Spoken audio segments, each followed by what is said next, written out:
మెదక్ జిల్లా నిజాంపేట మండల కేంద్రంలోని తహసీల్దార్ కార్యాలయానికి బుధవారం ఇంటి యజమాని తాళం వేయడం జరిగింది. ఈ సందర్భంగా ఇంటి యజమాని మాట్లాడుతూ తహసీల్దార్ కార్యాలయానికి సంబంధించి 18 నెలలుగా అద్దె చెల్లించడం లేదని, కలెక్టర్ కార్యాలయానికి వెళ్లి ఫిర్యాదు చేసినా కూడా కలెక్టర్ గానీ ఎంఆర్ఓ గానీ స్పందించకపోవడంతో తాళం వేయడం జరిగిందని తెలిపాడు. ఇప్పటికైనా అధికారులు స్పందించి తనకు రావాల్సిన 18 నెలల అద్దెను చెల్లించేలా చూడాలని ఇంటి యజమాని కోరారు.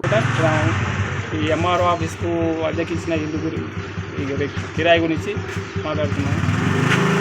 గత 2023 జనవరి నుంచి ఇప్పటి వరకు అద్దె ఇవ్వడం లేదు. ఎప్పుడు వచ్చినా దాట చేస్తారు. ఎంఆర్ఓ గారు కానీ ఎవరు కానీ దీనికి పైన ఎవరు స్పందిస్తలేరు. కలెక్టర్ కూడా కంప్లైంట్ చేసిన ఎవరేం చేస్తలేరండి. తాళం వేసుకుని ఈ రోజు నేను తాళం వేసుకోవడం జరిగింది.